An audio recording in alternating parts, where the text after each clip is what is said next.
This is the Chore Beer Chats podcast with your host, Laurel Ysebaert.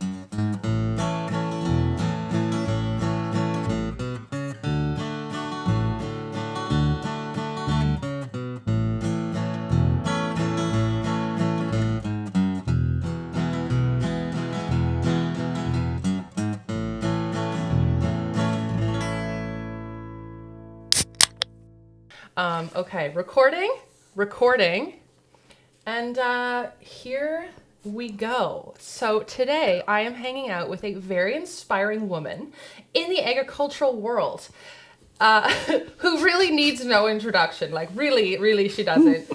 She's a mom, a wife, a farmer, and most notably a very big Swiftie. I would say that is most notable. Sorry. You know her, you love her. It's Sandi Brock of Sheepishly Me. Welcome to the Chore Beer Chats podcast, Sandi. Thank you for having me. Thank you for being here. We have different beer this morning. Yes. Am I the first Chore Beer coffee? You are. You actually are. I love being a trailblazer. You really are.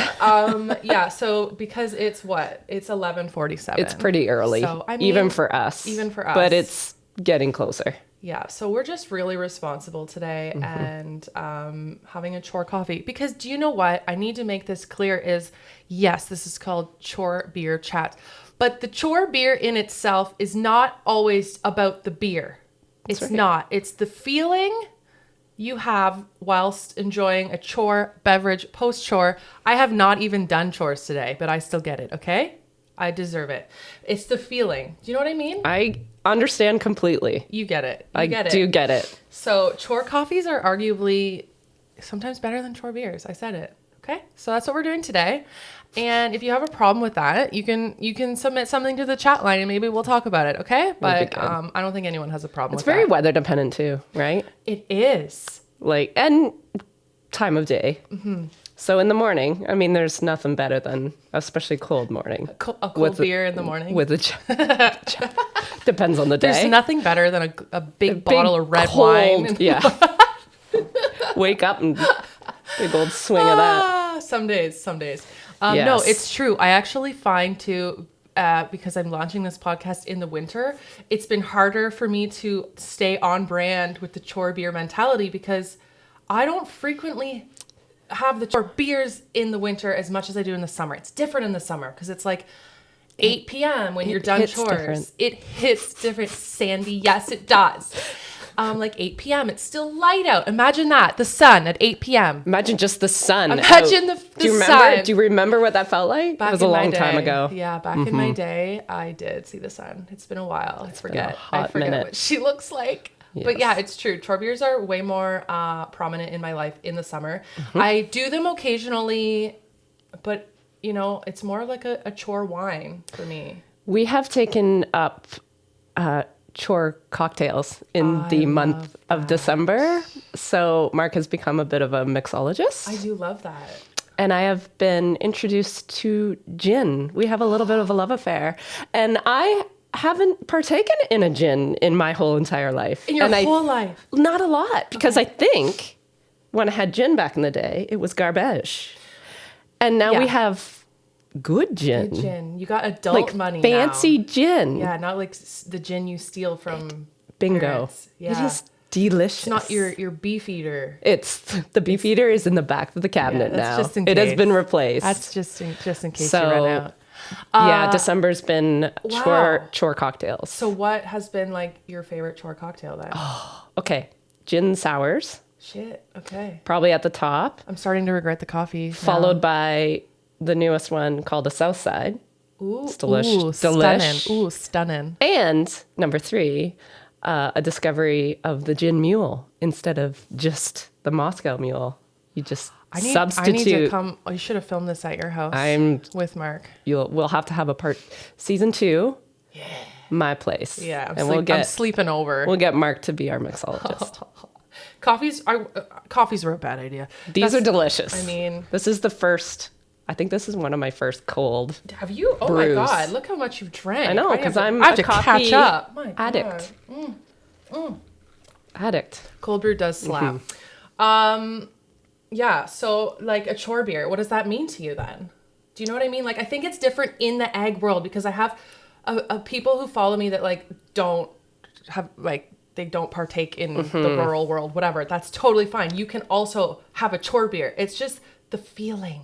I will say in the summer, the pace around our place is insane. And when Mark like searches me out and says, you know, it's 4:30, it's 5:00, let's go to the patio and have a beer. It is like, it feels like it's not the end of a day, but it feels like I'm going to have an hour of just reprieve, decompress, regroup, enjoy the sun, and not just work and sweat, and actually just like enjoy our time. Making me miss summer. So it's like, it's not even really about the beer, because I'm not a beer That's fair. You can say it's person. a safe place here. I will drink a beer. Emphasis on but a lot of coolers, a lot of replacements to beer, and it's just about. And now like gin. It's just about what we're doing. It's true.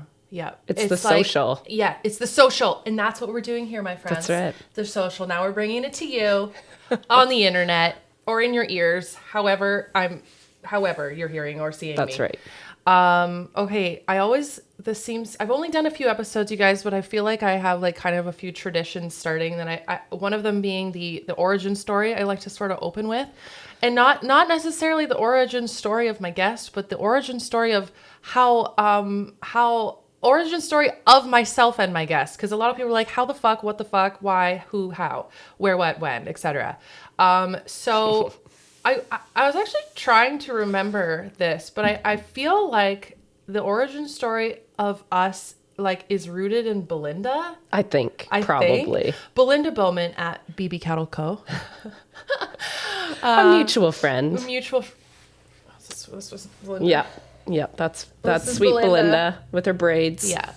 I had no idea she was coming today. I just like put this on. Totally What wrapping. a coincidence. All her other clothes were dirty. Yeah, every single one, including all my own merch, etc. None of those sweaters. Nothing fits. Yeah, gotcha. So yeah, Belinda. I think that started with I was on the hunt for a donkey, and someone tagged me in some ridiculously cute photo or something of Belinda carrying a baby donkey on her shoulders. Cut to today, that baby donkey is Angus, and he lives here, and he is a royal pain in my ass, but I wouldn't have it any other way.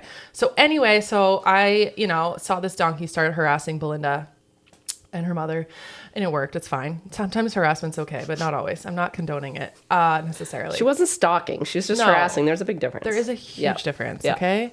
I only went to her house twice. And then I was jealous because I missed out on both visits. So this is only our second time seeing each other in IRL. Yeah. So Belinda, the donkey, and then that obviously, because we all know the friendship and dream team of Belinda and Sandi. So I was then hot on the trail of Sandi, and I guess the rest is history. That's the origin story, I would say. Do you concur? Yeah, I feel like it, but I can't remember if I started following you after Belinda met you or if I already was. I think I already was. No. Oh, I'm pretty sure. Stop it. Yeah. Our origin story has deeper roots. Laurel's like a top. Everybody has a top 5 in their Instagram stories, and Laurel's always been up there because she's a card. she's kind of going. What I set out to do on the social medias, and then I started to kind of filter myself a little bit, so it's refreshing. I'm very real. I am very it's very much a diary how I treat social media. Yes. But I also know a lot of people watch my stuff with their kids. And that's tough because it's I am myself, but it's like people that really know me laugh at my stuff because they're like, what did you really say? That's funny. They'll message me and say, okay, I just saw your story. What did you really say? I'm like, well, Yeah, no, and that's so true because depending on the time of year, my content is whatever I'm doing. And so if that means I'm hatching chicks, then I tend to have more like cool, educational, informative videos, and that brings in a lot of kids. Like, oh, look at this cute baby Yeah. being born, and then The next one's and then you her get whiplash, flying. because I've used the same clip but with like a very inappropriate audio. Explicit. Yeah, like It's got an E beside it. Yeah, so like I don't know, it's hard. So I do get that because some oh, we watch it with my kids. Oh God, like I'm really sorry. yeah, like I am sorry. Like I have some stickers in my store or pins in my store here, stickers and pins, that are kind of spicy. And like I'll have kids come in and like a kid last weekend grabbed the pin and it has a cat on it. Okay, it has a cat and he's like, oh, a kitty, mom, look, but it says pussy power. I knew the pussy was going to be involved in that somehow. Yeah. So I always go, Mom, can you read? And she's like, no. I'm like, oh, thank God. Okay. So, I mean, that's kind of what you get with me, I guess. It's hard. It's the unfiltered beauty of it is what drew me to you for sure. Because it's like, oh, she's going. I'm like cringing. She's going there. She's going there. So you can't wait to watch the next like little mini sog. And that's kind of where this podcast was born, because I do tend to go places that I don't know, that maybe I shouldn't. No, you say what we all but that's just want it, is to we're say. all everyone's thinking it, and a lot of things I feel need to be more normalized. So I saved one of yours. Which one? I watch it a lot. The unsolicited advice. Oh, it is my favorite. No, I do remember. It is that was over a Chore Beer. I remember it was a Chore Beer. It was a Chore Beer. That was a Chore Beer chat right there. Last year. I think it was last summer. Yeah, and I can't even remember exactly what was happening in my content or life. It didn't even matter. No, it didn't even matter. No, it was like so relevant to what we have to deal with as a person that shares everything. Yeah, that it's just like you're bombarded with everybody knows better than you do. They do, and they have to tell you they think that me posting a video about, let's say right now, off the top of my head, my livestock guardian dog. I posted just a video. In no way in that video, I'm like, hi, internet. I am just looking for some advice. I would love to know your opinion, blah, blah, blah. And that's fine. If I ask that ever, then you can answer it. But if I do not ask that, I don't. And everyone right now, speaking of livestock guardian dog, you should definitely get rid of her. You should put her in the house, whatever. Like, she sucks. I'm like, you suck, Jessica. You suck. Your daughter's name is Jessica, isn't it? Yeah, but she's off the top cool of my with head. that. She's cool Jessica, with that. That was in no way. She's cool with that. That was just, you were on it doesn't my, matter. You're going to mind. offend someone if you use a name. It's true. It might as well be Jessica. That's Karen fine. has had enough. Karen has had enough. So Jessica will take it for the team. Yeah, sorry, Jessica. Jessica Brock. Wow, that was the origin story. Yeah, I guess I just like don't. Unfiltered should have been my podcast title, but that's definitely taken. It's taken a few times. It's for sure taken. So it's just something you assume with me. Now look, like any respectable podcaster, such as myself, who's done 3 episodes so far. You're a pro. I did Google you. Excellent. Did I show up? Did I show up? Yeah, and okay, so important links, articles, your own things, but most you showed up on did you know you're on like celebrity websites? No. Yeah, you're on like not like Wiki, what's it called? Not Wiki feet. Not I have not shown my feet. That's disgusting. Not for free. No. No. Not on like not IMDb, but it's like famousbirthdays.org or like nice. Or like all famous I don't even know, and it's just where they and like how is that? Well, and it's weird considered famous. What? Oh, I mean that's not what I'm shocked about. Okay, like, you are famous, but it's like the websites that have the title like when you want to know the height and the weight and the birthday and the whatever. Your height and weight is not on there, so you haven't made it that far yet. There you go. Your stylist haven't like leaked. Haven't shared that. Yeah, I'm 5'7". Okay, thank you. Just for full transparency, you guys. Because I think I've shrunk. I think I was closer to 5'8". Wait, you're only 5'7"? I think I was closer to 5'8" back in the day, but I wonder if I've shrunk. Life comes at you pretty fast, eh? Jess is taller. Is she? Oh, she's a tall drink of water. She's a 36 inseam. Oh, shit. She's got long leg. Yeah, that's difficult to shop for. It is impossible. Damn. Yeah. Damn, Yeah. homie. Yep. Floods for days. Every Sorry, day. Jessica, Every day. take back my Yep. my insult. You've been Yep. going through it. Yeah, she sure has. Yeah, I'm like her a whole life. 34 inseam. Sometimes I can get away with a 32 because they're like liars and it's long They're not 32. 32. Yeah. So, damn. Okay. But what I did find out, like, I know you, okay? Even though we've met in IRL twice. But I know you. I know you. Back to my creepy, not stalking. Stalker the harassment stalker days. skills. Yeah, I'm really good at it. It's the internet. It's like asking for it. It's the internet. But what I did learn from the famous celebrity website was your birthday is coming up. Yeah, soon. April 9th, April correct? 9th, And yeah. you are an Aries? I am an Aries. I guys, the love internet. being an Aries. It's like my claim to fame. I love that. Well, yeah. And I am 100% an Aries, like So what is that? I don't really know what that means. a ram. Oh my God. I never connected I that. think Okay, I, that's funny. yeah. Wow. Ironic much. That is It was very like I was ironic. born to do this. Literally. Born to make fun of rams. Ooh, that's actually kind of creepy. Like, Yeah, it's a like bit giving me weird. the chills. Like how on the nose that is. Like I wasn't a Taurus and I don't have cows anymore. Like, Wow. yeah, it's like written in the stars. It truly is. Wow. Oh my God. The website didn't go I into run deep. detail. I run deep. You should add this to that website so that they have that information because I think that's pertinent. So speaking on that, like, so you you grew up on a dairy farm I did. and then you went into agriculture business, correct? Or something? Yes, that's my schooling. I have Okay. a Bachelor of Commerce. Damn. So you have been I'm educated. She's educated, folks. So you've been in ag for like as long as you remember. My whole life. My whole life. My whole life. What in tarnation? Okay, this is the part though that gets me that I did not know that you after schooling you managed a broiler breeder business. I did. Okay, this is I was where a chicken I have farmer. I have an issue with this because I didn't know this, and in our early origin story days. That's what it was. Belinda and I are always trying to get you to get chickens, and she just like wouldn't have it.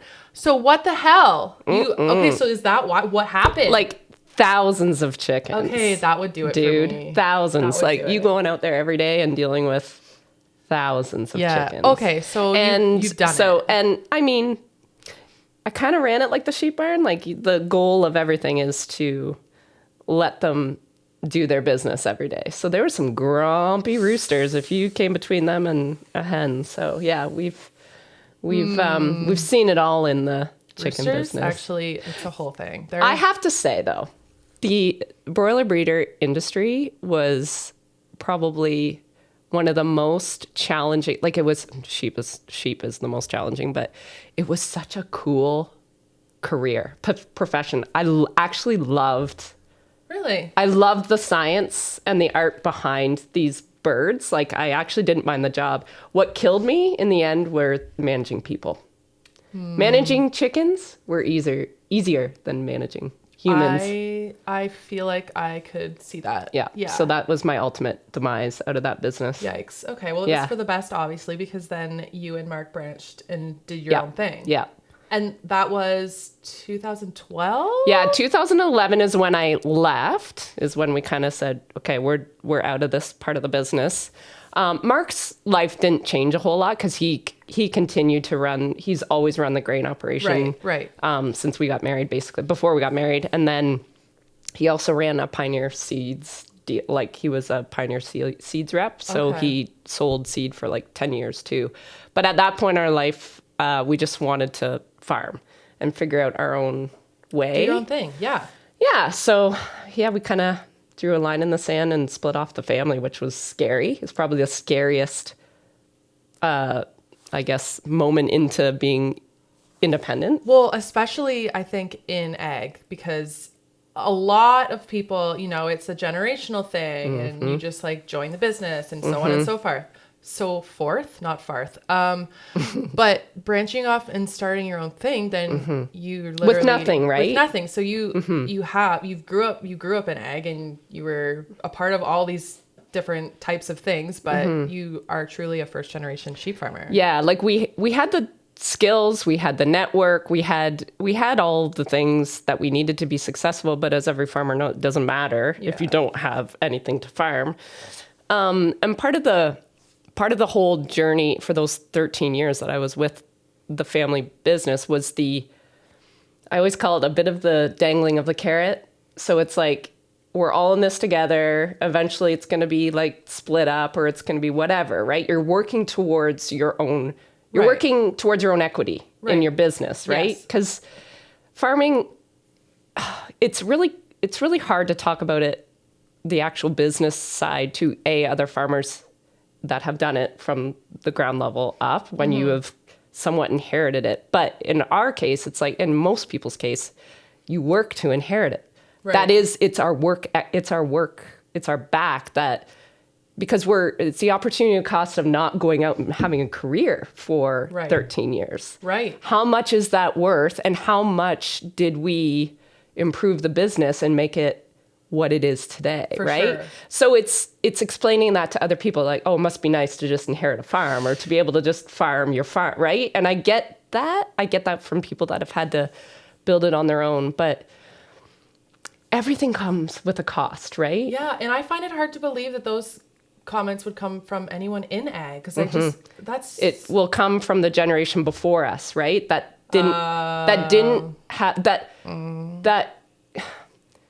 as much as farming has always been hard to get into, it was probably a little more like, there's just no way we can afford $40,000 an acre to buy land. Right. Even the most successful, and any successful business person outside of agriculture would look at that and go, what's our rate of return? It's garbage. Yeah. Like, they wouldn't even, it is only an investment. Right. So it's tricky, but they would be the ones, right? Because they've probably had to go through the 80s and the 70s, the 80s. The older generation. Yeah. Yeah. Yeah. So. Well, that's frustrating, because you can't win them all, you know? Not everyone's going to agree. I kind of went off the rails with that one, but that's my origin. It's like the chickens. Yes, that's how this all kind of, that's where we are today. And I did not know that about the chickens. And at first I was offended, because I was like, this bitch had chickens, and this is why she doesn't want chicken, them. But I get it now. I do. Even eating eggs is like, because they were hatching it. Like, we were dealing with picking eggs every day. Okay. Thousands of eggs. No, I totally get that, because if I think about the concept of an egg for too long, it fucks me up. Mm-hmm. I'm gonna just ruin it for all of you too. If you are not aware of the anatomy of a chicken, an egg, it's like literally part of their menstrual cycle. Mm-hmm. Like, they release an egg, guys, just like, people with uteri do. Mm-hmm. So if you think about that, and chickens only have one hole. Wait, don't they have a? They have a. They have a cloaca. They have a, like, four. Oh, you're right. You know what I mean? Yes, they're cloaca, but they have like a weird. I don't know what it's called, but it, like, when the egg comes out, it comes out the same hole, but a different tract or something. Yeah, look at us go. Oviduct. Yes. So that, like, look at me. The poop is not coming out the same. It's not coming out. It's the same hole, but a different tube. Right. It's it's the same door. Yeah. But there's like a breezeway. Yeah. So don't worry, guys. Oh, by the way, I do sell farm fresh eggs in my store if you're craving eggs now. We're also chicken scientists. Yeah. Oh, you know what? I did one unit on chicken theory.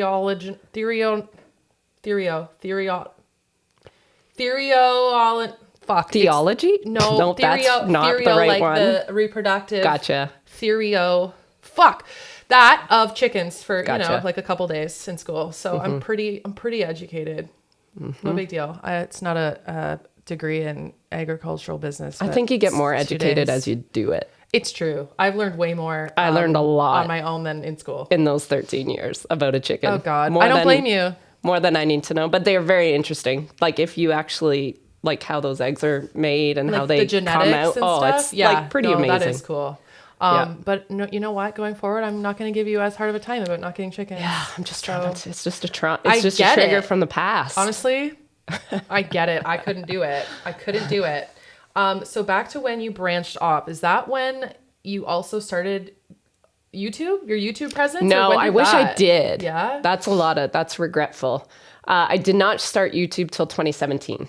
Oh, so this will be year 6 this spring. Year 6. Yeah. That's a long time. It's a long time. And have you done like a video a week consistently, or has your kind of easily one a week, most of the time 2 to 3. Shit. How do you do that? I'm insane. Yeah. Well, I mean, I knew that. That's and why you're how here. and how doesn't how I mean, it's probably not sustainable. So yeah, just actually, I've just come off my first like 10 days of not putting up a YouTube video, which is How are we feeling? I don't do well with that when it's something that's like work related, part of my life, routine. Yeah. I don't do well. And I don't do well walking away from things or taking a break. Like I don't do well, but I had a bunch of stuff I just had to do. And I did want to take a break over Christmas because it's a little more acceptable. Yes, it is. People don't email you and ask like, where are you? Why didn't you upload It's Christmas, Janet. Why didn't you upload a video? Yeah. Which is what they do in January if you don't. Yes, that's a lot. So, but part of it is the whole, like when I started YouTube, that was part of the whole growth mentality is like you pump out the videos, you learn how to do your craft better, which is very true. Like the more you do it, the better you become. Right, with anything. Yeah. And the biggest thing with me, I've always treated my YouTube channel, all my social medias as a daily journal. I'm journaling what I do. I literally date the days that I'm vlogging, right? And so for me, it's hard to get too far behind because then it's like, do I tell them what they missed? Because it doesn't mean anything unless you saw it. And that's where we run into problems as farmers is because, well, this is what we did. Well, you didn't show anybody. Right. So who gives a shit? Yeah, no, I get it. So I'm always trying to, show up and because without context, people are lost. And that's when we run into problems on social media or in the media in general, is because we haven't taken people for the journey all the time. We just pick and choose what we want them to see. Right. And the consistency is part of, I'm sure, what got you your fault, like got you where you are anyway. And that's what people come to expect, which is a double-edged sword because they come to expect it. And now, they've come to expect it. Yes. Janet. So I just have to always be very, like, I took that time off and then I came back Sunday and I had to vlog all day Monday, edit Tuesday morning, get it up. And then a part of that vlog, I had to explain why I was away. Just so they weren't left feeling, which like, is where were you? It's kind of a mind fuck that you feel that you need to explain your absence, but it's also like, I just knew it would be like, exactly. Well, where were you? Like you just popping, thanks for popping by. Nip this in the bud now. I feel like there is I didn't really notice it until now, but I guess there's a really common thread with so far the guests I've had on the podcast. And I think it just speaks to how like you're attracted to your people because my episode with Nikki, my friend Nikki from Wickenbear, we go into the fact that we probably definitely have ADHD and like, kind of the more toxic hustle culture. But like we acknowledge that it's toxic, but like that's just how we have to operate. Like, I have to be doing things all the time. So I feel like that's how it's how we thrive. It's just like how we thrive. I can't be idle. Like it's dangerous. I don't like having those. I'm not a meditator. Like I'm not any of those things because I'm like, the voices are too loud. I don't. Yeah. Like nighttime it's rough for me because I'm like, oh my God. I have to tell myself like, just shut her down, shut her down, shut her down, shut her down. The voices. Yes. No, I'm laughing because it's me. So I need to, if I'm busy, I feel better, I guess. Same. Which is not maybe healthy, but at the same time, you can choose how busy. You can choose your busy. I agree. And so I think it's so hard. I think it's hard, or what's the word? When it's mental health, people talk about, don't... self-care. It's the grind. Like, you don't need the grind. Slow down. It's like, don't shit on me, Deborah. I need to do this. Sorry, Jessica, Deborah, and Janet today. If you're a listener, it's nothing personal unless you've said these things to me. Then you're actually it's just the first names that popped in your head. Have, so they're which special is today. Odd. Yeah. But yeah, it's just how I operate. And it seems like a trend that a lot of, I'm going to go so far as to say successful women in entrepreneurial women, it's a common trait. Now, whether that's a healthy thing, again, TBD. Don't know. Probably Don't know. not. But you know what? It's working for some of us. So if it ain't broke, don't fix it. But also self-care and take care of yourself, please. Don't. And I find when you're in the upswing, like when you're in the trenches, you run on a lot of adrenaline. It's true. Because you just don't know what the potential is, but you can see something. Like, I'm not a big, like, this is my goal. Everyone's like, where do you want to be in 5 years? I'm like, I have no idea. Like, I don't think that far ahead. That's a later problem. Right? Yeah.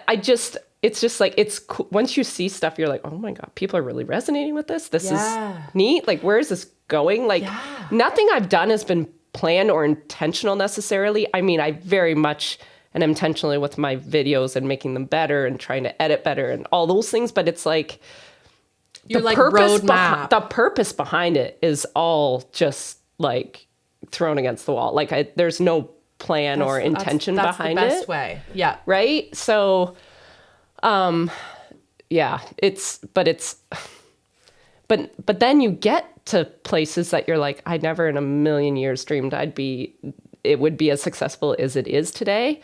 And I don't feel any different. In fact, I feel maybe even a little more lonely.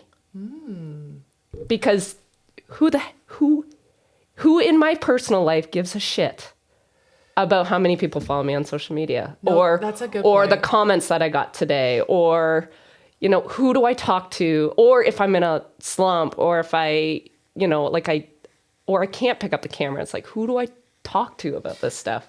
It can be very lonely, and entrepreneurial in itself is typically solo.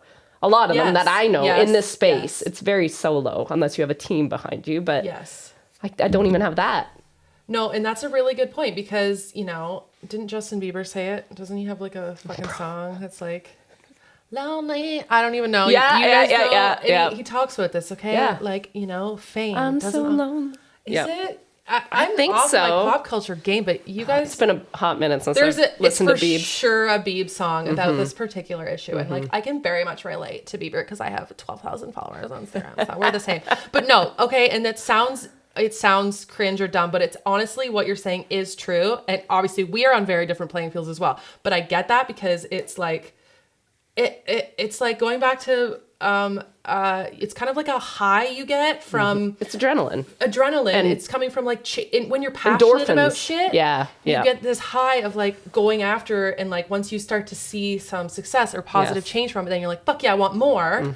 And I think part of that high or the feeling of success does come from like validation from the internet, which is a measure of your business, right? So it's not just like, you know, it's not a means to be popular. No, and that's what I mean. It's more like it's your business. It's your livelihood. Yeah. So when when you're trending upward, it's like, okay, I'm not going to stop now. This is my goal. This is great. But it's true. Like like my husband, God, I don't even talk to him about this shit because he's like, I do not care. And I mean, Mark was like that, right? Until I started showing that I was actually contributing, like financially to our business significantly. Right. And now he's like, holy, there is no capital investment, my time, which is more than I'd like to admit here. That's a different problem. No farmer considers their time money. And that is when the whole family almost started. I mean, Jess has always been great, but the rest of them shout out to Jess. The rest of them are kind of like, yeah, whatever. Like, because I mean, I started when the kids were teenagers. I mean, that's the last thing you want is your mom being on. But now she's super cool on the YouTube. Are you a cool mom though? I mean, I know you are. They talk about it a lot more now, so and Jess is doing YouTube now, so it's like, yeah, you're a cool mom. Yeah, they're okay with it. But they're at peace with it. We'll get there. But okay, so that is interesting because I think that's where we're at, like the early, what you explained before, that's like me and Andy, because I'm starting to do things that are bringing in some money, but I've just recently started. So he's starting now. He's like, oh, interesting. I will perhaps hear this one out. Yes. Okay. I got a really, pretty big partnership in February. And I think that one for him, he was like, oh, okay, shit. Well, you should do more of that. I'm like, that's what I'm fucking working on, Andy. But it's really hard. And we have to be very accountable to our time because it is a lot of time away even if it's just mentally, away from our duties and our roles on the Yeah. farm with our Yeah. kids, with our husbands. Yeah. You know, so it was a long kind of road with Mark, I would say, for sure, because he was away a lot when I was first starting to do this. That was part of the reason I was doing this, because it was kind of like I had no one else to talk to. So I'm like, Right. I'm going to talk to myself on my phone or on my camera. So it was a tough go at the start, I would say. Like, you just feel like you have to do everything in secret. I did everything early in the morning and late at night. And that mentality has stuck with me. Like, I still treat it like it's this like little secret side project. And it's like, even he is like, go, like, you do not have to get up at 4 to edit. Like, you've more than justified. It's your routine. It's fine. You can, I'm like, I have a full day. Like, I have to do it. No, but that's so true, because it's like, you know, anyone who shows up and involved in agriculture and they're sharing their life, like, they actually also are Farming, running their like, shit. Yeah. Yeah. As well as many business owners that use social For media sure. as a way, like with you in the store and the farm, it's like you have a full-time job, plus this becomes very consuming. Yeah. And it's just, though, I think when you have it, when the business is behind it and that's sort of at stake or whatever, it's something that I think, especially in today's economy, it's your presence on social media is like crazy important. So It really is. It's something I think we all feel like, fuck, well, we have to do this. So I think there can be a line where you're like, you know, you don't want to lose.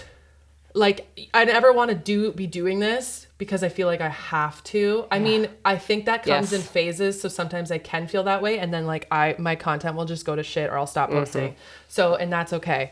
But it's definitely something that like I am trying to find a sustainable solution for, which changes all the time. But I want to be here. So I'm going to keep trying to find solutions that work. But yeah, the lonely thing, and like, you know, kind of feeling like you're talking to yourself, filming your diary.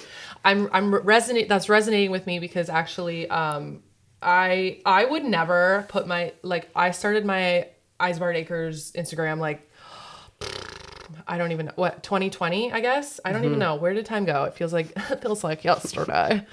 And I, for the longest time, would like not put my face on my stories. Like, I fucking would not. Like, I felt so insecure, and I'm like, everyone's gonna judge me. Like, what the fuck? So I don't know what it was. I just It's hard. I somehow I tried to get over that hurdle, because it was like, why do I care? Whatever. And now here I am, just doing the dumbest shit on video.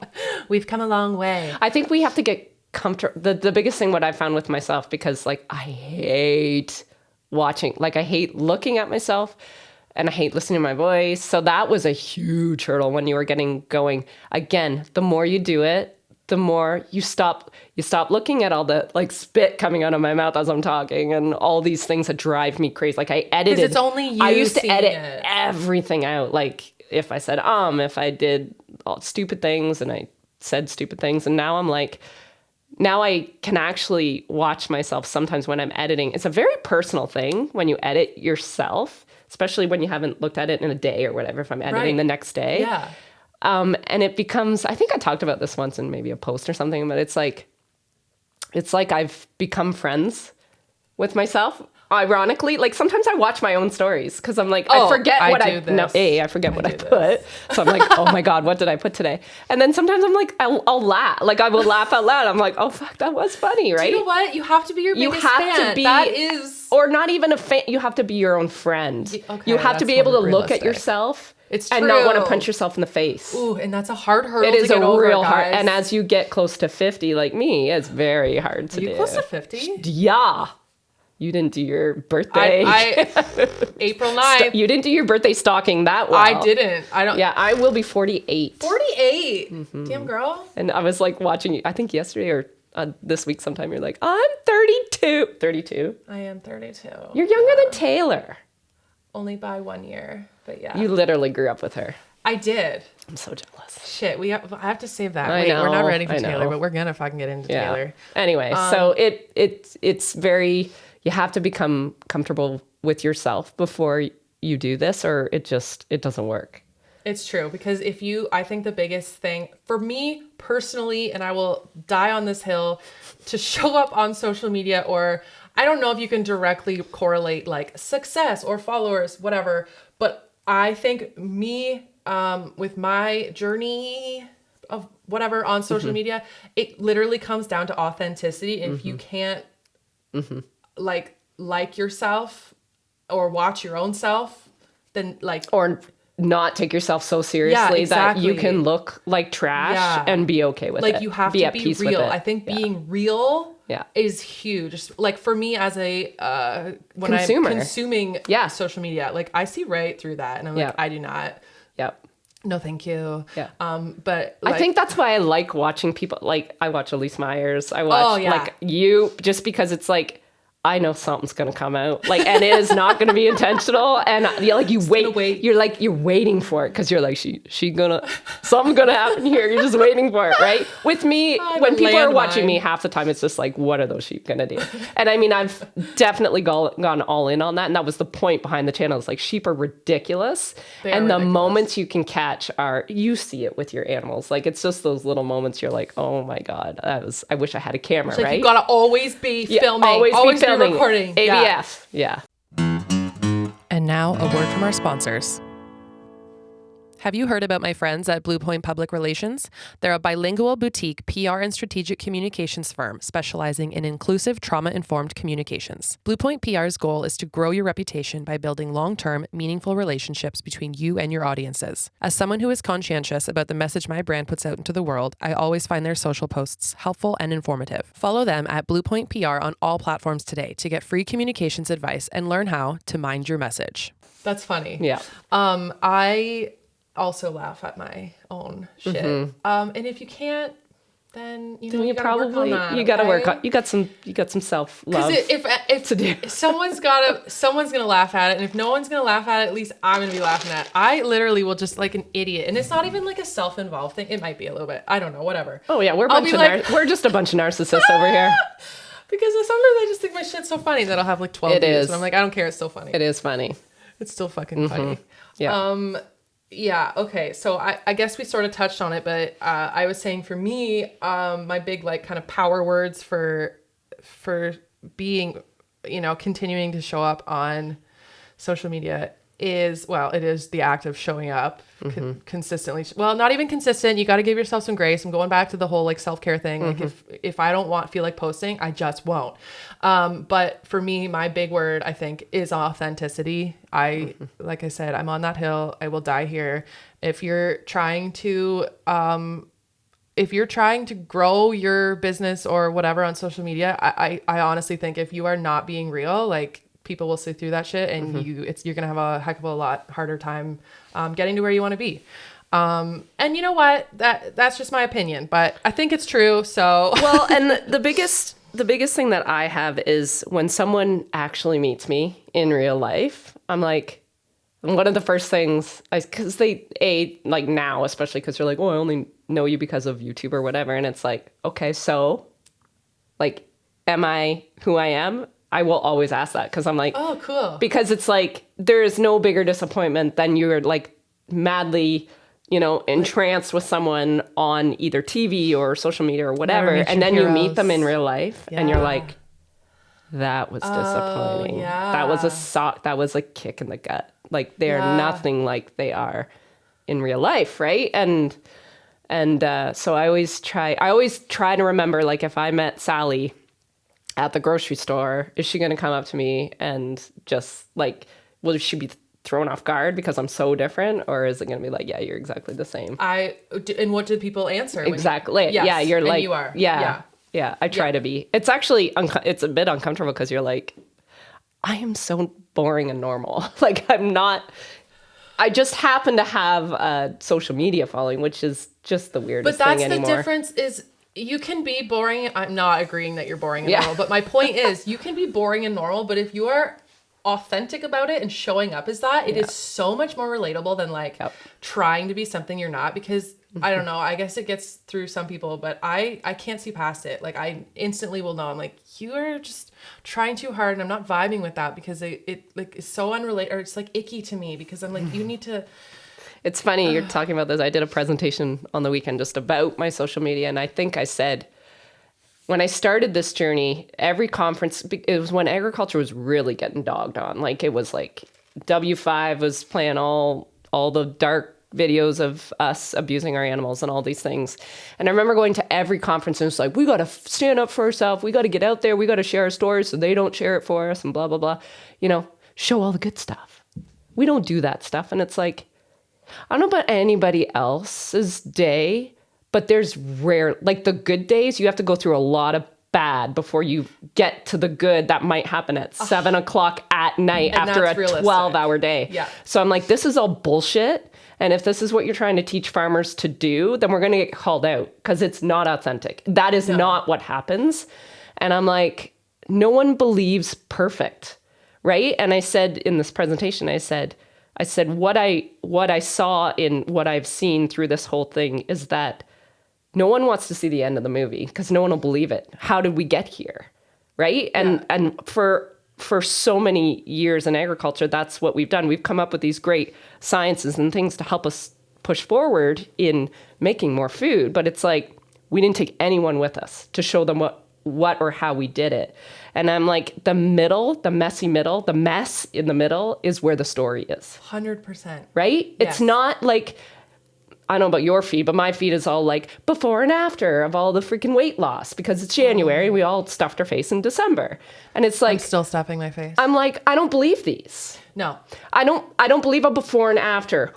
I want to know all the steps in between. I want to know that it took you 3 years to get like that. And I want to see the whole story. It's the vulnerability. It's the accountability. Yeah. Yes. No one believes Yeah. a perfect after when you haven't showed them anything. In fact, they're going to call bullshit on it because we're all very critical, I think, now. And society. especially with egg, because yes, there's always a Netflix documentary or Yes. whatever. Yeah. So whoever planted the seed or whatever, there's trust that is between the consumer and the farmer or agricultural industry in general. And if you're not being honest, then I'm not going to trust. There's going to be documentaries of, you're abusing your dairy cows. Okay, so I see tons of people showing up, tons of dairy farmers on TikTok, for example, showing up and like trying to discredit these, or not trying, they are. They're showing like, actually, this is the education. And it's refreshing because it's like, we're not lying. We're not saying, actually, no, we're not just defensive. Yeah, my Holsteins actually come inside for the night and they sleep on a fucking... No, they're like, okay, well, these are literally the conditions. Like, they are a cow. They're an animal and we are treating them, with respect and humanely, and they're living a great life. But yes, at the end of the day, we are going to milk them or blah, blah, blah. So it's sharing the in-between, not just we have a cow and here's your milk. And it's not even that. It's not even about like the teaching and the talking. Stop talking, show people. Yeah. Stop talking. Yeah. We're talking each other to death. And it's just, he said, she said. I'm like, stop talking, do the work, show people, bring people every day with you, just so they don't have to know. They don't have to have an opinion one way or the other. Right. And this is the problem. We're trying to, veganism or whatever, like a few of them, not all of them for sure, but some of them are trying to put their values onto people that aren't vegan. And we do the same back. We clap back a lot. And we're like, just eat meat and just drink milk. Just trust us. And it's like, how about we all just eat and drink what we want to drink, and let's learn to see where we all are as a human. Yeah. Just as humans. That's like the respect thing. Like my biggest thing is like, at the end of the day, when I'm done this journey, if they can look at me and not care what I do, but who I am, then I know I've done my thing. I want them to not care that I'm a farmer, but I want them to see me as Sandi. Like, yeah. Right? Not what we do, but Yes. who we are. Yes. I think that means more than I agree. anybody's profession. No, it's true. And I think we just need to stop talking. I think, and then also stop talking, and then the other side, like, also take the time to, like, shut up and listen. Yes. Listen. That's part of that. Yes. And also big part of it. Fight for the love of God. Fight the urge to comment. Oh my God. And criticize Just like, and armchair expert. It's just so to unnecessary. Death. Like, Yeah. I get it. You can all have your opinion. I can't even. This is a whole can of worms. But I it's know. like, It's like, oh, it's a God. whole podcast. It's a whole podcast. It's a lot. It's a season. It's a season that, you know what, I didn't plan for, but that's definitely going to have to be on the list. I also find I guess this kind of went back to the beginning. You were saying how I'm a little more unfiltered. And do you, because you have been on social media longer than me, have you found that if you do, like, is that coming from a place of, like, you've learned that in the past that if you speak on certain things too much, that it's just not worth the repercussion or like backlash from the people giving you the opinions, and it's just not worth it? Yeah, like even when I do not come out as like, this is what we do, this is like, I think everyone thinks I'm trying to teach people how to sheep farm. I'm like, I always come out with disclaimer. I'm not trying to be that. I'm just taking you with me on my day. Like, right. I make a point of not, because everything is so, without context, everyone wants to jump on you. And I know my mental stability will not handle a lot of people hating on me. And that's the bottom line. So I tend to keep it pretty neutral. I don't get into a lot of, like, I love the way you and Belinda, you stand up for matters, like things that matter.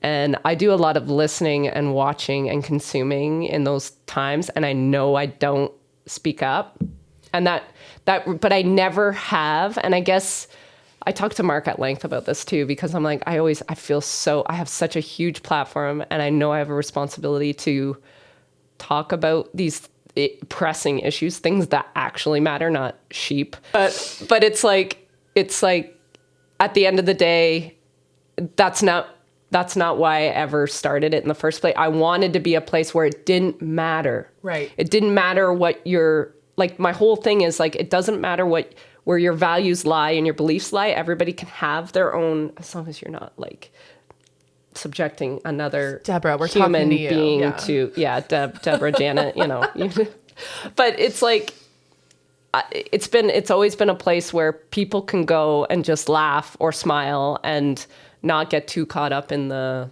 like, I'll defend what we do if I have to, but for the most part, it's just not worth it. Like, no. It's like the backlash and the, like, I guess at the end of the day, I have something to lose. And a lot of the people that are throwing daggers have nothing to lose. It's true. It's true. And I totally, that's so valid. Because you, I can see how people, also creators and people with platforms, there's almost like a pressure or a need, like, oh, everyone else is saying something, do I need to? But do you know what? It's almost worse in those cases when you do or say something and because it doesn't look authentic. It's performative. It doesn't look authentic because you've never talked about it before. Exactly. And that's Mark's biggest thing. He's like, okay, if you talk about that, you have never had it a part of your vocab. You've never talked about this before.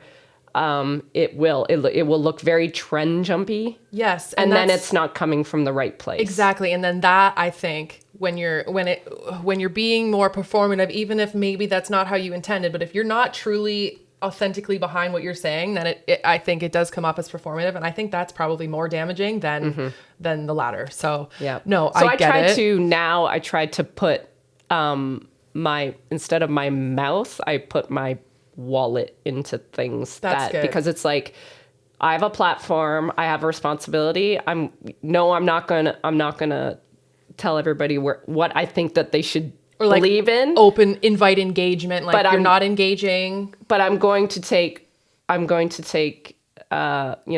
profits that I've made off my platform and put them into the things that I think are important. And that's great. That's right. Awesome. And people don't, and I don't advertise that because it's that's not here nor there. Like, sometimes I will, if I like that hoodie, I think was my Ukraine UNICEF. Yeah. That's actually why I jumped on it. And I actually, I do these things and then I forget, but at the end of the year, I got a card from UNICEF. I'm like, right. Like, my community did that. Right. And it's like, sometimes you can do these things that at the time you're just like, it's the right thing to do. It's the right thing. I'm just doing it.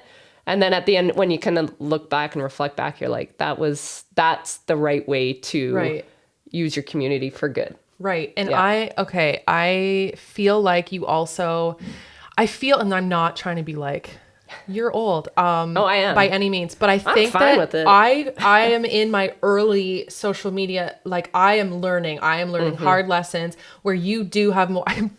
It sounds so condescending to be like, you have more life experience. That sounds fucking rude. And I don't mean it that way, but you do. I do. So like you've done some of this shit. Yeah. So whereas I'm kind of like, so I'm unfiltered right now, but like I can see, you know, like I say what I want to say to an extent, but going back to the comment of like the people throwing daggers have nothing to lose, as I'm kind of growing with my ventures and things, I do have more to lose. But for me, there's like a balance with it that it's still like, I feel deep in my bones like I have to speak about this. Like it's important to me. It's part of you.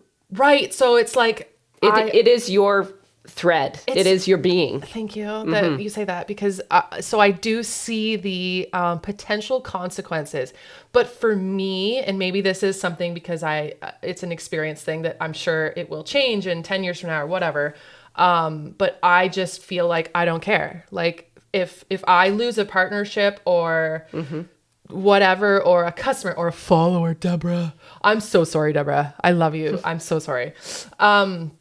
Because of something I say about my values or something, then bye. Like They didn't want to be a part of it anyway. You don't Right. want those people. And honestly, they're the ones that end up, no matter what you say. It's true. You can sit on the fence all you want. Those people will always have something to say. They will. So I agree. Like sometimes these people leaving because of whatever and making a big scene about it, it's like, thank you. You're doing me a favor because this is the community that I really want here. It's true. And my favorite clapback, and I don't know if she invented this or not, but I don't care. She's who introduced it to me.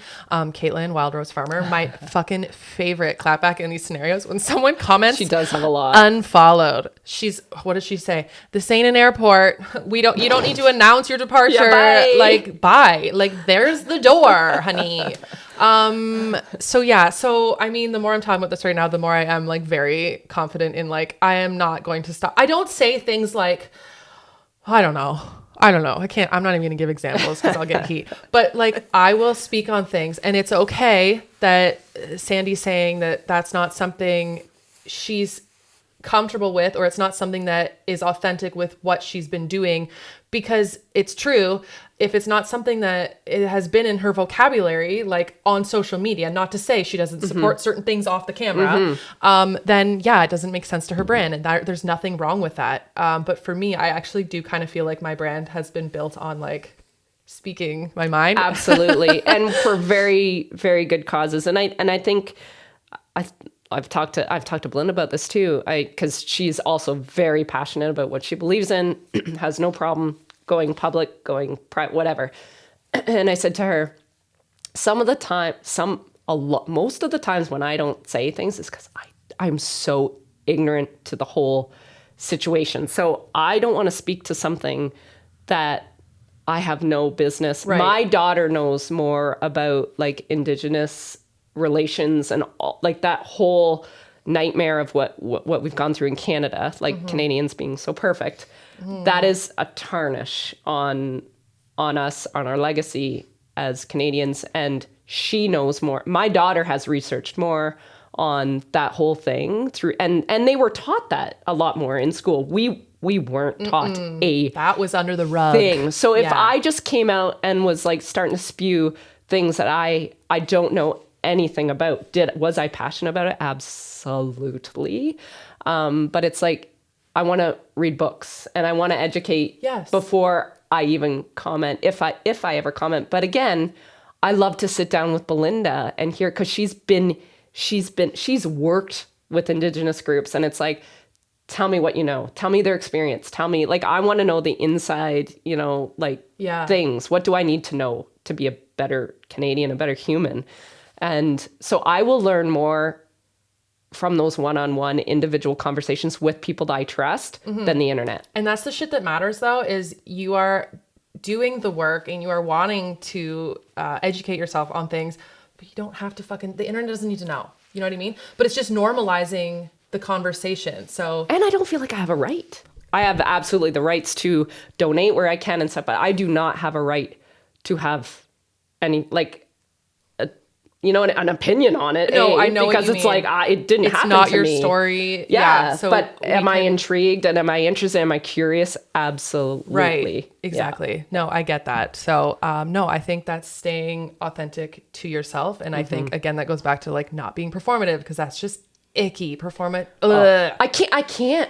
don't even have that in my, like, sometimes just showing up is hard enough. Like to have to show up and perform. In a different mask. No, No, I get that. Speaking of masks, imposter syndrome, is this something that you go through? No, okay, I find people getting into egg or in egg, or people that maybe weren't like born into it, we kind of have this, imposter syndrome, like it's really hard to call ourselves a farmer or a rancher or whatever we are. Now, I'm going to just assume, I'm going to take an assumption that calling yourself a farmer, I don't think is something that's too hard for you. No. Right, No. because it's like ingrained in you. Yeah. But I would also take a stab that you still have imposter syndrome with other things. Yeah.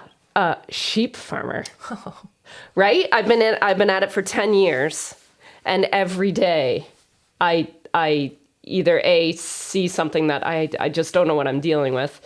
B, I share that. C, I go on to friends' sites that are also sheep farmers or people that I follow on the social media. Yeah.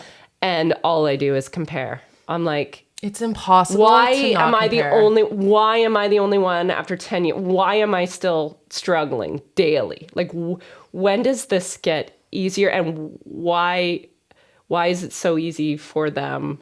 And it's that I really, really struggle with that.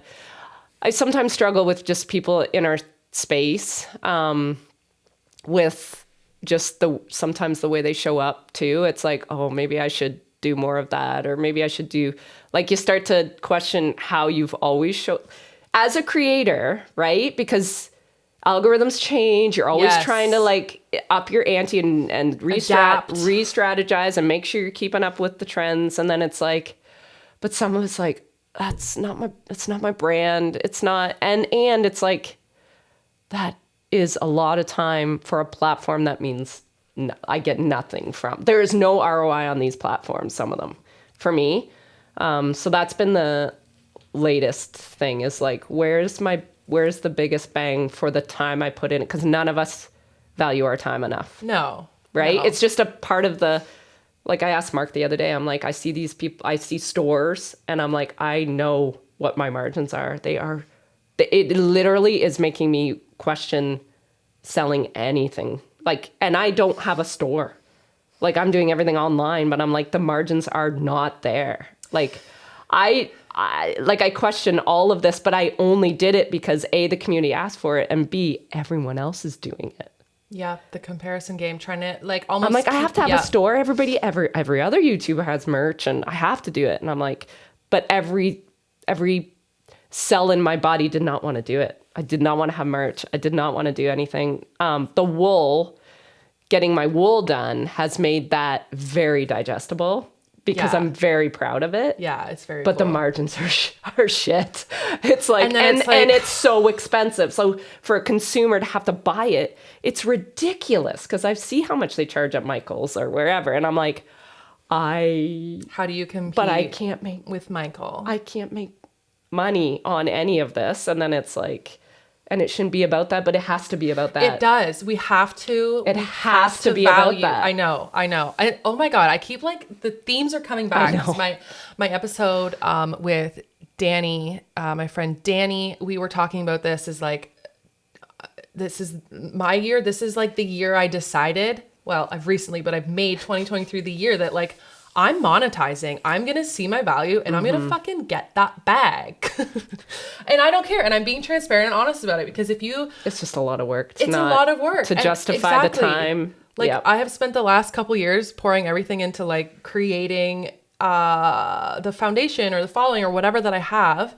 And I've loved doing it, but you can have both things. I can love what I'm doing and also be compensated for it, or be allowed to be compensated for it, because it is my time. And to be sustainable at it, you need to get paid to do it. Exactly. Yeah. So no one's doing, let's face it, no one with any sort of following will keep doing this You without can't. without being monetized because No. it's just it's too hard. It's too hard. Like unless you're already you're Dak Shepard, you're Kristen Bell, And and this is you've just already like a got fun it's Sunday just for fun. you. I Yeah. look at their stuff. I'm like, I would die to just be able to just show up and throw out a picture, and it would be that's all you have to do, Yeah. right? We Yeah. don't No. get that luxury. No.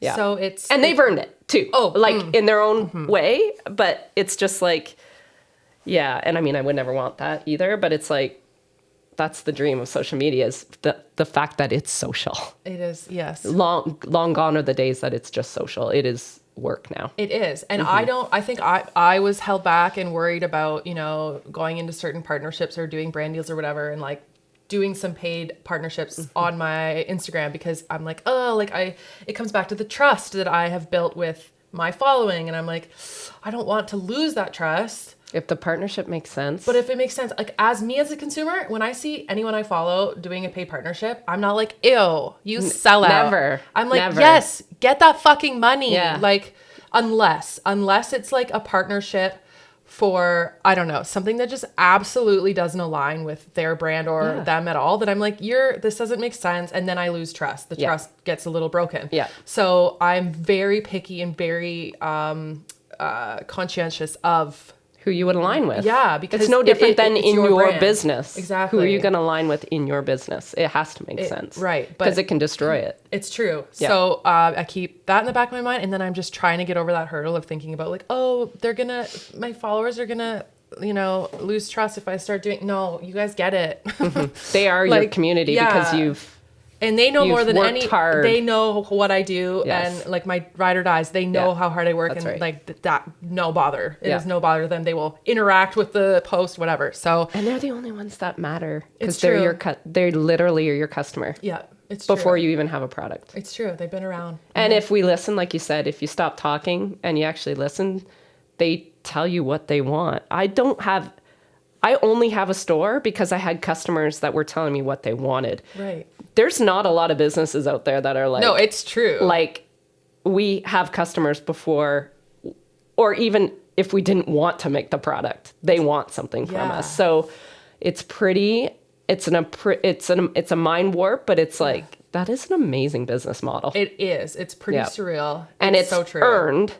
Yes. It's probably the hardest thing to ever earn, but it's amazing when you see it for what it is. And I think that that's something that I just, I guess me, whatever, I'm speaking on behalf of myself, but I think it is something to get over and accept that like they want to support you and they want that merch, they whatever. So like they know that this is part of your job and you're putting time in and well, I look at your store, right? So this is a perfect example. Every time I walk in here, I'm like, I feel like I was a part of this. Because I literally watched you when this was like nothing. I watched you paint. I watched you shiplap. I watched you and your dad like having like just your antics back and forth. And Shout I'm like, out to Grandpa Shane. So when I come in here, it's just like, I was a part of your story. I was a part of this whole story. And your whole community, I'm sure, that's so cool, feels the same. So yeah, when you put your stuff online, I'm sure you had a lot of people, even in the States, that were like, I want to buy something from that store because I saw this all happen. So that's when it's so important to show. If you just showed this building from when you started and then, ta-da, you did the big transition. Look how beautiful no one would give a shit. it's so true. You took us through the entire... I did.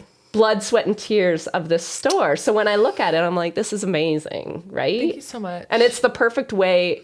This is the perfect example of just how powerful telling a story is. And you didn't mean to. You were literally just living my life, holding our hands through it, right? No, it's true. And that's all I do, basically. I just have sheep around me. That's Because the they're difference. much more entertaining than me. Sheep. We all have our own journeys, but yeah, at the end of the day, you just have to. That's my only advice. I'm not a guru, and I don't even have extreme success, guys. I am not a Sandy Brock. I would okay? say this is pretty overwhelming, right? Like It is, This is actually. like This is pretty surreal. This is not even Not even a year because you were April, right? April, yeah. You were in the heat of construction probably a year ago. I started in January. It was actually a disaster. I did it in like 3 months. Like so look at you. Psycho. I know. You're doing a podcast look at us. in the middle of your very successful store. Well, thank you. Yeah. So crazy. Yeah.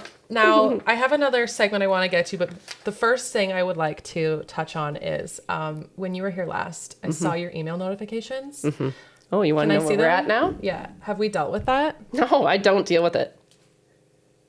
Can you please show my... I can't see it. I can't either. If you can't see that, I will read it to you. It is her mail notification. Inbox. That's not even my junk mail. Holy fuck. It's 19,236 unread emails. So I keep this on purposely because sometimes I meet people and they're like, I have emailed you and I have direct messaged you. And I'm like, I just might not have seen it. Yeah. So I do check, but quite likely you won't get a response. And yeah, you heard it here first, folks. Yeah, that's insane. I had to call you out on that. And that's not even very long. Like that might be a year. That's fucking... Yeah. I'm sweating. Don't give away an email address. Yeah. Change your email. Business inquiries only. Yeah. Holy shit. I shouldn't say that though, because the emails I have got in the last 2 years from viewers, very personal, and very, I mean, you don't know how you affect other people in a very innocent way. And some of these messages are like, I can have a bad day and you're like, well, I'm going to keep going because that was amazing. That's awesome. Yeah. Yeah. So some of the emails, I mean, some of those 19,000 emails are pretty. A good one squeaks in. Our treasures. That's awesome. Yes. That's the good part of the internet, you know? 100%. There are good parts. Yeah. I actually have a chat line question. You know what? We're going to that's going to bring us into our Chore Beer chat line segment. Today's Chore Beer chat line segment is brought to you in part by Tea Lazy Tea Boutique is a Western-inspired online boutique run by fifth-generation farmers and sisters in Cadillac, Saskatchewan. They advocate for women in agriculture through their clothing and strive to bring women from the barn to a night out on the town. They also offer custom embroidery. Tea Lazy Tea Boutique is offering our listeners a promo code. Use Beer Chats for 10% off of your purchase. Let them help you express your love for the Western and agricultural lifestyle. Find them online at tealazyteaboutique.com and on socials. Tea Lazy Tea Boutique, for the fashionable farmer. So people actually wrote in? Okay, so I'm going to disappoint like 77 of you. Oh. There weren't 77, but there was a lot. There were a ton of questions. And we have already been talking for an hour and 20 minutes, which is wild. Boy, you're going to have to edit. I'm going to edit the shit out of this somehow. People like long podcasts. People do. I prefer long podcasts. Yeah, and I feel like, you know what? There's just a lot of juicy deliciousness. Oh, yeah, yeah. So I want to have a disclaimer and say if I did not choose your question, it was not personal. I'm so sorry. But y'all are intense. Y'all showed up for Sandi. So amazing. But unfortunately, we do not have time to answer all of them. So I had to just kind of randomly pick a few. Charlotte from Chatsworth Farm. Charlotte wants to know what you're looking for in your breeding rams. I know we took a pivot here. We're going back to sheep. What I'm looking for, I want them to breed. Okay. Literally, that's it. Do your job, boys. I actually do like black and white ram. I like black and white lamb. So if they could, the bonus of having a black and white ram or lamb, that would be sweet. That would be sweet. Now, rams is just, I use rams for two different purposes. One for creating breeding stock for myself, and then one to create a pretty fast-growing market lamb, just to get them in, to be cold, I guess, to get them in and out as quick as you can, just for financial. That's the business of farming. I hate talking about it because I like to be sensitive to people that don't eat meat, but that's the only way I can sheep farm. Is the only way I can keep favorites is because I do have lambs doing the job that they're meant to do. And this is the reality behind that is the reality. Everything you're doing. Yeah. So it's the sharing the in between. Yeah. Yes. Speaking of rams, Jess wants to know, how can she buy a ram lamb from you? They can't. So it's not on your merch website? They cannot buy rams. So if they have been following along, my sheep, I tend to always say, I will not sell my sheep because I know that they carry bugs. So I don't want to populate Ontario's sheep industry with buggy rams or buggy. And that's responsible farming, right? Yeah, there. that's not the purpose. It's just not the purpose of my business. And I don't breed rams. I don't breed for the purpose of selling stock. Right. So. Okay. Sorry, Jess. They're gonna be garbage. Like, I'm just not gonna sell you garbage. No garbage rams for Jess. Okay, I have a good one, but I'm saving it for last. Okay. This one's from Alan and Sylvia from Florida, USA. Hello, Alan and Sylvia. Florida. She and he, I'm presuming, but Alan and Sylvia would like to know, how many sheep does it take to sustain the salary of one person? Oh, I don't like this question. I know, we don't have to. She says, we wish we were closer to help you. I can't read. Wish we were closer to go help you. Thank you for working hard and being real. Oh, nice. The problem with answering that question is it really depends how your setup is, right? It depends. You have the salary of one person. And also, what's the what depicts the value of? What does that salary look like? What do you need to provide a living for your family? When we looked at building a barn, 500 was what we thought would sustain me as an employee, but I'm also a part-time employee of the grain farm. So even me, I'm kind of part-time, full-time. I'm full-time in seasons, but... Do you get benefits? Does your employer give you benefits? He thinks they're benefits. I instantly went to the gutter. That's exactly where it was going. There was no other place it was supposed to go. Oh, shit. Oh, man. I have one more question. There's 75 more questions, but I'm only doing one more, guys. This one was an anonymous one, and this is right in my wheelhouse. So this one is, how would you suggest going about being taken more seriously as a female in a male-dominant industry? Boom! I could talk about this shit for 12 years. So the first thing that popped into my head is stop talking, start showing. Stop telling everybody that you don't have to be a guy and I'm a woman in egg. I am so tired of the lyrics behind this, the script behind this. I'm like, so do it. Just show them. Yeah. I don't think I've ever once said, I'm a woman in agriculture. I'm a farmer. Yes, there's been definitely days in my 20s and 30s that I'm like, this sucks. They look for my husband. They want to talk to my father-in-law. No one takes me seriously. And what I've come to realize as a woman in this industry, I'm not really sure it had as much to do with my gender as it did my age. Because I don't get that now. In fact, now I will hide when people come. I'm like, yeah, they can go talk to Mark. I don't want to talk to you. I don't want to see a salesman. Oh, shit. That's I don't want to see people. people. I don't want to see people. I'm like, just run along. So my biggest advice is you don't have to do a lot of, and this is really rich, right? Because I don't have a lot of experience in our industry as a whole, working as a woman in, forward-facing either corporate or you're coming with to meet yourself. farmers. You're with your husband. I only have to prove myself to me and a sales guy that walks in, right? But I've shared stories with women in corporate that their life is just a living hell as a woman, and it's disgusting. And I don't know how to combat that. I think that comes down to parenting. Yeah, no. To be honest, I know it's a generational thing. I look at my kids and my son and my daughter. I don't think they look at a woman as inferior to a man, and I really do think our kids are a product of how we've raised them, what friends that they've surrounded themselves with, how open-minded they are, and honestly, you can see how people are treated, and then you don't have to go too far back generational to see where it all comes from.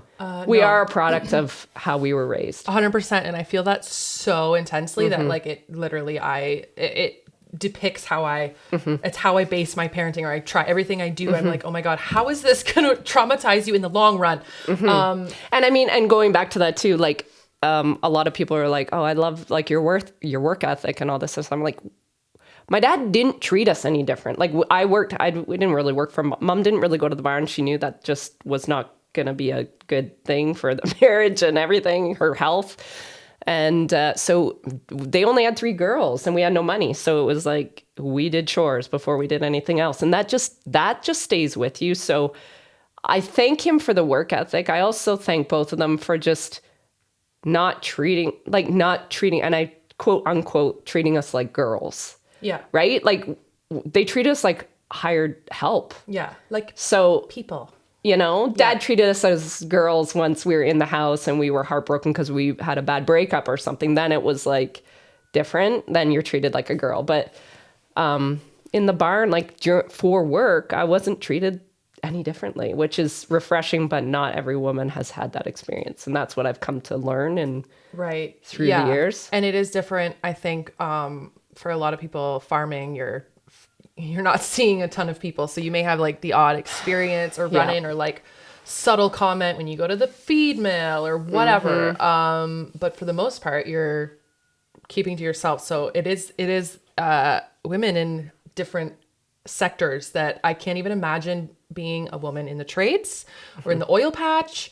And what they have to deal with. Yeah, which is wild because it's 2023, right? Okay, but also we haven't come that far. No, and like the parenting thing, are the generations now, yes, like saying how Jess is so educated on the happenings and like we say woke, okay? She's very woke, I think. And I mean, that is not because of me. That's the thing with her. Like she's surrounded herself and educated herself like because on her that's like own. That's what gives me hope is that it's like that is what society is now for these younger generations. It's normalized to teach yourself, to learn about, to want to know, to do the right thing, blah blah blah, which is so nice. So it gives me so much hope for future generations, but still like it's still how we react to things, exactly, and how like they are always watching. It doesn't matter how old they are. It's true. Like they're always watching. It's true. Yeah. So I think I guess as a female in a male dominated industry, so farming, it's I guess easier in how Sandi was saying her example of like, just do it, like stop talking about it, just keep doing it. But I'm thinking like if you're in, I don't know, because I feel like if you're in the trades or something, you're showing them you can do it. I also think there's a place to call people out a little bit. I think so. Right? Like it's got to be acknowledged maybe. Like like I think we have to be at the point now where we cannot, like you have to go to superiors about certain things. Yeah. We can't let behavior continue just because in the past we have. Like I think we need to stop it. That's easier said than done. 100%, because we like to hide in the barn and that's fine. And we like can that's do that. easier said than done. And I'm sure many women have lost jobs because they've tried to like take this further. And so I hate that we're still in a very patriarchal world, but we are. And that's no hate to men. I love the men in my life. That's when men instantly jump on that. And but it's like it's not about that. And unfortunately, and I mean, I can say I'm a woman, and I do know that it is very, society just historically hasn't really been made for us to be a huge portion of it. Besides making babies and making a house. So and looking beautiful while doing it. And I kind of fail at all that stuff. Honestly, my house, you're not going in my house. I will not show you my house. Oh no, I take everybody to the barn. I don't take people to the house. My barn is way better condition than my house. We're the same person. Yeah, like I have a lot of good men in my life, so I'm always talking about like fucking smash patriarchy. It's not their fault. Like there are good men, and they are, they are every day actively, whether they know it or not. It's just because it's part of how they were raised or how they're choosing to break certain cycles. That they're showing like Andy. I'm very sensitive to like, because we have a girl and we have a boy, so I'm like, treat them the same. This is going like, and there's no toxic masculinity gonna happen to my son. Like, so, Andy's been a really, really awesome partner in that because he's so, he knows he'll hear it from me if he doesn't play along. So he's done so well. But it is important to me, and I forget where I was going with this, to be honest. Well, I think you're just, I think I think having a good partner, but I think it all stems back to how we were all raised. It's true. Yeah. So it's just what we do going forward. You can Yep. only change your own actions, I suppose. That's right. So best of luck, Anonymous. Keep fucking smashing those glass ceilings, honey. Cluck it. Cluck the fucking the patriarchy. Oh my God. Okay, well, that is just going to end it, I think. We have been on this for an hour and 43 minutes, so I have some work to do. God. I don't know how I'm going to edit it out. It might just be a long one because I feel like there's so many clips. Okay, well, this was amazing. Thank you so much for driving down here. My pleasure. And doing this with me. You were so fast. Actually, I'm pretty sure when I posted about like, I might start a podcast. I'm pretty sure you were like, need a co-host? I will do it with you. So like, thank you for believing in me and being a part of this first season. I'm really pumped for this episode. Good. I guess we have to get back to our life. Yeah, we like our animals and things that I have to go to Home Depot. Yeah, Home Depot. Damn it. Well, where I'm sure you all listening already know who Sandi is and where you can find her, but tell us your social media handle. Oh, that's a good one. So YouTube, I think, is just Sandi Brock. I will did link not them. use Sheepishly Me in case the sheep ever decided to not be a part of my life. That's smart. And then I think everything else is Sheepishly Me. Okay, You can probably find me. I will link it all in the show notes, you guys. But like, if you're here listening, you likely already know where to find Sandi. But anyway, that is it. And have a wonderful day. Have a wonderful day. Thank you so much for being there. And we'll do this again. Part 2, part 3, part 4 again one day. For sure. Okay. Bye. Bye.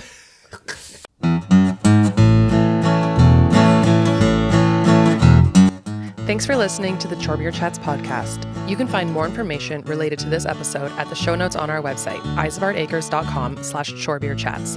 And don't forget to subscribe to the Chore Beer Chats podcast on your favorite podcast app and on YouTube.